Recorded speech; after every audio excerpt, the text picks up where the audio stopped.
Hi friends, I am Jay Naik, Assistant Professor, Department of Commerce, SSSS Government First Grade College, Chennagiri. Welcome back to Cost Sheet. So today let us discuss one more problem relating to preparation of cost sheet. So this is problem number 3. First let us read out the problem given. The following data relate to the manufacturer of a standard product during the month of March 2020. Raw materials consumed rupees 90,000, direct wages rupees 70,000, machine hours worked 5,000 hours, machine hour rate rupees 8 per hour, office overheads 10% of works cost, selling overhead rupees 2 per unit, units produced 5,000 units. Units sold 4,200 units at rupees 60 per unit. You are required to prepare a cost sheet in respect of the above showing cost per unit profit for the year. So ನೋಡಿ friends, ಇಲ್ಲಿ ನಮಗೆ ಒಂದು cost sheet prepare ಮಾಡಲಿಕ್ಕೆ ಹೇಳಿದ್ದಾರೆ. ಇದರಲ್ಲಿ ಕೆಲವೊಂದು information ನೇರವಾಗಿ ಕೊಟ್ಟಿದ್ದಾರೆ, ಡೈರೆಕ್ಟ್ ಇನ್ಫಾರ್ಮೇಷನ್ ಕೊಟ್ಟಿದ್ದಾರೆ. Like raw materials consumed, then direct wages. ಆದರೆ ಫ್ಯಾಕ್ಟ್ರಿ ಓವರ್ ಹೆಡ್ ಬಗ್ಗೆ ಇಲ್ಲಿ ಬೇರೆ ಇಂಡೈರೆಕ್ಟ್ ಇನ್ಫಾರ್ಮೇಷನನ್ನು ಕೊಟ್ಟಿದ್ದಾರೆ. ಫ್ಯಾಕ್ಟ್ರಿ ಓವರ್ ಹೆಡಲ್ಲಿ ಮಿಷನ್ ಹವರ್ ಎಷ್ಟು ವರ್ಕ್ ಆಗಿದೆ ಅನ್ನೋದನ್ನು ಕೊಟ್ಟಿದ್ದಾರೆ, total 5,000 hours. So machine hour rate per hour ಎಷ್ಟು ಅನ್ನೋದನ್ನು ಕೊಟ್ಟಿದ್ದಾರೆ. So that is rupees 8 per hour. Then office overhead is 10% of works cost. ಈ ಹಿಂದಿನ ಲೆಕ್ಕಗಳಲ್ಲಿ ನಾವು ಈಗಾಗಲೇ ಮಾಡಿದ್ದೀವಿ. ದೆನ್ ಸೆಲ್ಲಿಂಗ್ ಓವರ್ ಹೆಡನ್ನು ಯಾವ ರೀತಿ ಕ್ಯಾಲ್ಕುಲೇಟ್ ಮಾಡಬೇಕು ಅಂದರೆ, rupees 2 ಪರ್ ಯೂನಿಟ್ ಅಂದರೆ ಎಷ್ಟು ಪ್ರಾಡಕ್ಟ್ ಸೇಲ್ ಆಗಿರುತ್ತೋ ಅಥವಾ ಎಷ್ಟು ಯೂನಿಟ್ಸ್ ಸೇಲ್ ಆಗಿರುತ್ತೋ ಅದರ ಮೇಲೆ 2 ರೂಪೀಸನ್ನು ನಾವು ಲೆಕ್ಕ ಹಾಕಬೇಕಾಗತ್ತೆ. ದೆನ್ ಯೂನಿಟ್ಸ್ ಪ್ರೊಡ್ಯೂಸ್ಡ್ ಕೊಟ್ಟಿದ್ದಾರೆ 5,000 ಯೂನಿಟ್ಸ್. ದೆನ್ ಯೂನಿಟ್ಸ್ ಸೋಲ್ಡ್ ಕೊಟ್ಟಿದ್ದಾರೆ 4,200. ಅಂದರೆ ಇಲ್ಲಿ ಕ್ಲೋಸಿಂಗ್ ಸ್ಟಾಕ್ ಬರುತ್ತೆ. ಹಿಂದಿನ ಲೆಕ್ಕದಲ್ಲಿ ಒಂದು ಲೆಕ್ಕದಲ್ಲಿ ನಾವು ಅದನ್ನು ನೋಡಿದ್ವಿ, ಕ್ಲೋಸಿಂಗ್ ಸ್ಟಾಕ್ ಯಾವ ರೀತಿ ಕ್ಯಾಲ್ಕುಲೇಟ್ ಮಾಡೋದು ಅಂಥೇಳಿ. ಹಾಗೆ ಸೇಲ್ ಆಗಿರುವಂಥದ್ದು rupees 60 ಪರ್ ಯೂನಿಟ್. ಸೊ ಈ ಲೆಕ್ಕನ ಹೇಗೆ ನಾವು ಸಾಲ್ವ್ ಮಾಡಬೇಕು ಅನ್ನೋದನ್ನು, ಆ ಪ್ರೊಸೀಜರನ್ನು ನೋಡೋಣ. Procedure of solving the problem. As usual, slowly read the problem and analyze it. Identify different heads of cost. Then factory overhead is calculated based on machine hours. Machine hours worked into rate per hour, that is 5,000 hours into rupees 8 per hour, that is total rupees 40,000. Then assignment of closing stock. ಈಗಾಗಲೇ ನಾನು ಹೇಳಿರೋ ಹಾಗೆ units produced minus units sold. ಈ ಲೆಕ್ಕದಲ್ಲಿ ನಮಗೆ units produce ಕೊಟ್ಟಿರೋದು 5,000 units, units sold ಕೊಟ್ಟಿರೋದು 4,200 units. ಹಾಗಾದರೆ ಉಳಿಯುವಂಥದ್ದು ಕ್ಲೋಸಿಂಗ್ ಸ್ಟಾಕ್ 800 ಯೂನಿಟ್ಸ್ ಆಗಿರುತ್ತೆ. Then closing stock of finished goods should be valued at cost price only, cost price per unit. Then selling overhead should be calculated based on number of units sold. ನಾನು ಈಗಾಗಲೇ ಹೇಳಿದ ಹಾಗೆ ಎಷ್ಟು units sale ಆಗಿರುತ್ತೋ ಅದರ basis ಮೇಲೆ ನಾವು selling over ಹೆಡನ್ನು calculate ಮಾಡಬೇಕು. So ಈ ಲೆಕ್ಕದಲ್ಲಿ 4,200 ಯೂನಿಟ್ಸ್ ಸೇಲ್ ಆಗಿದೆ, ಒಂದು ಯೂನಿಟ್ಗೆ 2 ರೂಪೀಸ್, ಹಾಗೆ ಟೋಟಲ್ 8,400 ರೂಪೀಸ್ ಆಗುತ್ತೆ. Then calculation of total profit ನಮಗೆ ಗೊತ್ತೇ ಇದೆ, ಯಾವ ರೀತಿ ಕ್ಯಾಲ್ಕುಲೇಟ್ ಮಾಡಬೇಕು ಅಂಥೇಳಿ. Sales minus cost of sales ಅಂಥೇಳಿ ಮಾಡಬೇಕು. So let us see the statement.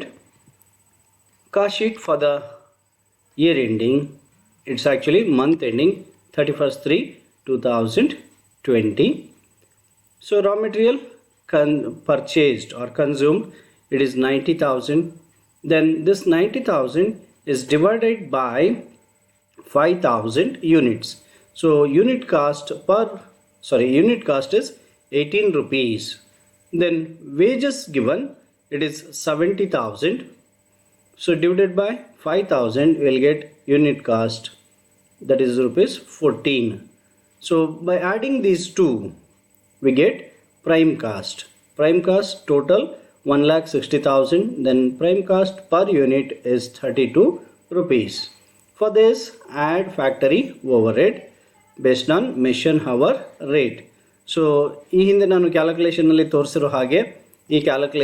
ತೋರಿಸಿರೋ ಹಾಗೆ ಮಿಷನ್ ಹವರ್ ರೇಟನ್ನು ಕ್ಯಾಲ್ಕುಲೇಟ್ ಮಾಡ್ಕೋಬೇಕು. 5000 ಇಂಟು 8 ಅಂಥೇಳಿ ಮಾಡ್ಕೊಂಡಾಗ ₹40,000 ಬರುತ್ತೆ. ಅದನ್ನು ಈ 40,000 ಇಲ್ಲಿ ತೊಗೊಂಡಿದ್ವಿ. ಮತ್ತು ಪರ್ ಯೂನಿಟನ್ನು ನಾವು ಸಪ್ರೇಟಾಗಿ ಕ್ಯಾಲ್ಕುಲೇಟ್ ಮಾಡಬೇಕಾಗಿಲ್ಲ, ಅವರೇ ಕೊಟ್ಟಿರೋದ್ರಿಂದ ನೇರವಾಗಿ ಹಾಕ್ಕೋಬಹುದು. ಅಥವಾ 40,000 ಡಿವೈಡೆಡ್ ಬೈ 5,000 ಮಾಡಿದ್ರೆ will get ₹8. So after adding this we get 2 lakh. This is called factory cost or works cost. Per unit it is ₹40. Then for this add administrative overhead. So as given in the problem, office overhead is 10% of works cost. ಇಲ್ಲೇನು works cost ಬಂದಿದೆಯೋ ಆದರೆ 10% ತಗೋಬೇಕು ಅಂತ ಹೇಳಿ ಲೆಕ್ಕದಲ್ಲಿ ಹೇಳಿದ್ದಾರೆ. ಹಾಗಾಗಿ calculation ಈ ರೀತಿ ಬರುತ್ತೆ. ಸೊ ಟೋಟಲ್ ವರ್ಕ್ಸ್ ಕಾಸ್ಟ್ ಇಲ್ಲಿ ಎಷ್ಟು ಬಂದಿದೆ ಅಂದರೆ 2 lakh into 10/100 that is 20,000. So administrative overhead total is to 20,000. 20,000 divided by 5,000 we get ₹4. So by adding this we get cost of production. Now cost of production total 2,20,000. Then cost of production per unit it is 44. Next from this we have to deduct closing stock. So closing stock ಹೇಗೆ ಬಂತು 800 ಅನ್ನೋದು ಈಗಾಗಲೇ ನಿಮಗೆ ಹೇಳಿದ್ದೀನಿ. 5,000 ಯೂನಿಟ್ಸನ್ನು produce ಮಾಡಿದ್ದು, ಅದರಲ್ಲಿ 4,200 sale ಆಗಿದೆ. So ಉಳಿಯುವಂಥದ್ದು 800 units. So ಈ 800 ಯೂನಿಟ್ಸನ್ನು ನಾವು ಕಾಸ್ಟ್ ಪ್ರೈಸ್ ಮೇಲೆ ವ್ಯಾಲ್ಯೂಯೇಷನ್ ಮಾಡಬೇಕು ಮತ್ತು ಪರ್ ಯೂನಿಟ್ಗೆ ತಗೋಬಾರ್ದು, ಟೋಟಲ್ ಕಾಸ್ಟ್ ಕಾಲಮಲ್ಲಿ ಮಾತ್ರ ತಗೋಬೇಕು. So 800 into 44 we get 35,200. So after deducting this we get 1,84,600 as cost of goods sold, and per unit remains same, ₹44 per unit. Then for this we have to add selling overhead. ಈಗಾಗಲೇ ನಾನು ನಿಮಗೆ ಹೇಳಿರೋ ಹಾಗೆ ಎಷ್ಟು sale ಆಗಿರುತ್ತೆ ಅಥವಾ units ಎಷ್ಟು sold ಇರುತ್ತೆ ಅದರ ಮೇಲೆ ಈ ಲೆಕ್ಕದಲ್ಲಿ ₹2 ಅಂತ ಹೇಳಿ ಕೊಟ್ಟಿದ್ದಾರೆ. So 4,200 into 2 that is 8,400 per unit. Selling overhead is ₹2. So after adding this we get 1,93,200 in total column and ₹46 in unit cost column. So this is cost of sales. So after this we have to put sales first. So this sales figure 2,52,000 is calculated like this. 4,200 into ₹60. 4,200 units into ₹60, that is 2,52,000. So from this we have to deduct cost of sales, that is 1,93,200. Then we get the difference 58,800 as profit. So you can see this unit cost column also. Selling price per unit is ₹60, but the cost of sales per unit is ₹46. Then profit per unit is ₹14. ಇಷ್ಟು ಈ ಮೂರನೇ ಲೆಕ್ಕಕ್ಕೆ ಸಂಬಂಧಪಟ್ಟಂತೆ ಆಯಿತು. So next ಕ್ಲಾಸಲ್ಲಿ ನಾವು ಇನ್ನೊಂದು ಲೆಕ್ಕನ ತಗೊಂಡು ಅದರ ಬಗ್ಗೆ ಡಿಸ್ಕಸ್ ಮಾಡೋಣಂತೆ. ಸದ್ಯಕ್ಕೆ ಇಷ್ಟು ಸಾಕು. Thank you.